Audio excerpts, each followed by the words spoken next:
শনিবার Jangipur Mackenzie park ময়দানে তৃণমূল কংগ্রেসের উদ্যোগে অনুষ্ঠিত হলো এক বর্ণাঢ্য বিজয়া সম্মেলনী ও সম্প্রীতি সভা। শারদোৎসবের পর্ব শেষ হলেও উৎসবের আবহ যেন নতুন করে ফিরে এলো এই অনুষ্ঠানে। উপস্থিত ছিলেন জঙ্গিপুর বিধানসভার বিধায়ক জাকির হোসেন, রঘুনাথগঞ্জ 1 নম্বর ব্লক সভাপতি গৌতম ঘোষ, টাউন সভাপতি রেজাউল করিম, সমাজসেবী শাহাদাত হোসেন সহ বিভিন্ন অঞ্চল ও ব্লক নেতৃত্বরা। তৃণমূলের কর্মী সমর্থকদের উপচে পড়া ভিড় ছিল চোখে পড়ার মতো। জাকির হোসেন বলেন, দলীয় কর্মীদের প্রতি আহ্বান জানান সংগঠনের শক্তিকে আরও সুসংহত করে ঐক্যের বার্তা ছড়িয়ে দিতে। তিনি বলেন, তৃণমূল কংগ্রেস মানুষের দল, এই দলই উন্নয়ন ও সম্প্রীতির পথে বাংলা ও বাংলার মানুষকে এগিয়ে নিয়ে যাচ্ছে। তার বক্তব্যে বলেন, আবাসের টাকা কেউ চাইলে বেঁধে রাখার নিদান দিলেন জঙ্গিপুরের বিধায়ক জাকির হোসেন।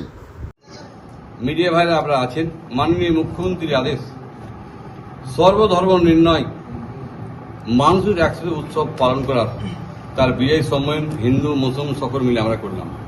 মাননীয় মুখ্যমন্ত্রী চাই বাংলার সংস্কৃতি বেঁচে থাক, তাই আজকে মেকিংতে করলাম প্রায় 25,000 লোক এবং ভিতরে যা বাইরের কাছ থেকে বেশি। আমরা সবসময় চেয়েছি মানুষ একটু আনন্দ ভোগ করুক, একসাথে আমরা থাকি, তাই আজকে বিজয় সম্মেলন। মাননীয় মুখ্যমন্ত্রী অভিষেক বন্দ্যোপাধ্যায় সবসময় চাই মানুষ যেন সবসময় মানুষের অধিকার সবসময় বুঝতে পারে, সেই কারণে সমস্ত কিছুতে অধিকারটা বুঝিয়ে দেওয়া। আজকে আপনার প্রোগ্রামে জেলা সভাপতি দেখতে পেলাম না। দেখুন, আমি এখানকার বিধায়ক,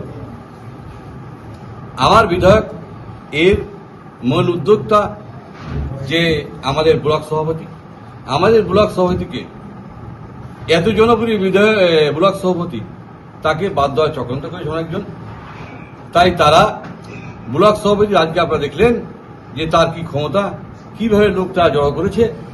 এবং আমরা চাইব কে এলো না এলো সেটা বড় ব্যাপার নয়, আমাদের প্রোগ্রাম সাকসেস এবং আমাদের রেজাউল ভাই আছে, আমাদের সমস্ত এলাকার বাসী আছে, অখিল ভাই আছে, আমরা সকল নেতৃত্ব মিলে, বামা আছে এই পারে টাউন সভাপতি, সকল মিলে যে নেতৃত্ব যে লোক এনেছে বিজয় সম্মেলনে এত মাঠে, এটি আমাদেরকে বড় ব্যাপার। বলছি, পৌরসভার বিরুদ্ধে একাধিক আপনি অভিযোগ তুললেন এবং প্রশাসন ইনকোয়ারি করেনি, দেখুন অভিযোগ তুলেছেন, তাহলে কি উন্নয়ন কথা পৌরসভা থামিয়ে দিচ্ছে, আটকে দিচ্ছে? দেখুন, আমি যখন সোচ্চার হয়েছিলাম 1.5 বছর আগে, আপনারা জানেন 2021 সালে 17 ফেব্রুয়ারি আমি আক্রান্ত, যে আমার সঙ্গে 26 মোট 27 জন আক্রান্ত।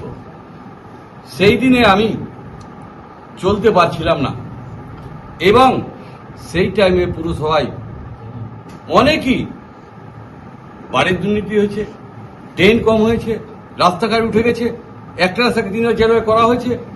আমি কিন্তু এসডিওকে জানিয়েছি, ইওকে জানিয়েছি, এডিএম জিকে জানিয়েছি, ডিএমকে জানিয়েছি, প্রিন্সিপাল সেক্রেটারিকে জানিয়েছি, আমি পুরো মন্ত্রীকে জানিয়েছি, কিন্তু আমি ন্যায্য বিচার পাইনি।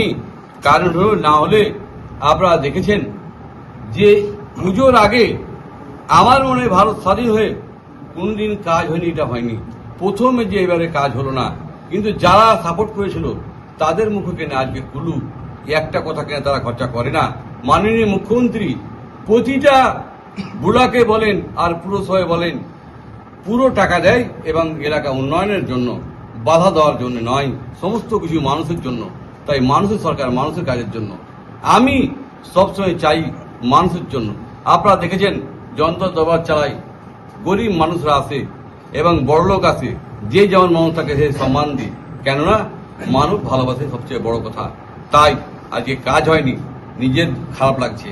কেন আমি বলতে গেছিলাম, কিছু আমাদের নেতৃত্বরা বাধা দিয়েছিল, তারা আজকে কোথায়?